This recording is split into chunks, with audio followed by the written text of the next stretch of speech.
Hello friends, Radhe Radhe. तो friends, मैं आज आप लोगों के बीच में एक सोहर गीत लेकर आई हूँ। मेरी पोती हुई है, उसी के खुशी में आज सोहर गीत गाने जा रही हूँ। तो आप लोग बताइएगा कमेंट करके कि सोहर गीत कैसा लगा आप लोगों को। तो चलिए शुरू करती हूँ।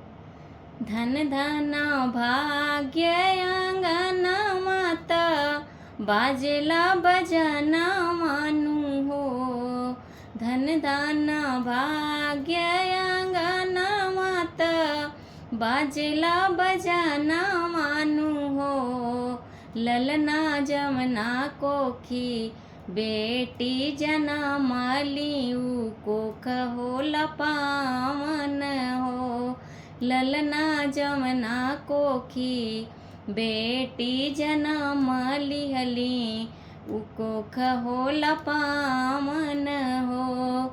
दादा लुटावे लायान दान, दादी रुपयानु हो। दादा लुटावे लायान दान, दादी रुपयानु हो। हे ललना देखी देखी हरसेला मनमा, लागेला लुभावन हो। हे ललना जमना कोखी, बेटी जनम लियू को कहो पावन हो। हे ललना जमना कोखी, बेटी जनम ली उको कहो पावन हो।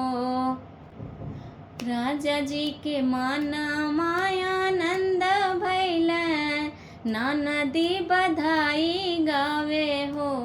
हे ललना कूदी कूदी नाचेला देवरवात, लागेला लुभावन हो। हे ललना कूदी कूदी नाचेला देवरवात, लागेला लुभावन हो। हे ललना जमना कोखी, बेटी जनम लियू को कहो पावन हो। बेटिए से बनलई बाटे, सकल समझवानु हो। बेटिए से बनलई बाटे, सकल समझवानु हो। हे ललना गावेली सबिता दादित, सबके नचावेली हो।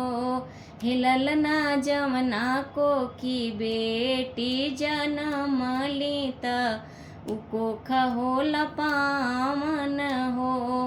हे ललना जमना कोखी, बेटी जनम लियू को कहो पावन हो।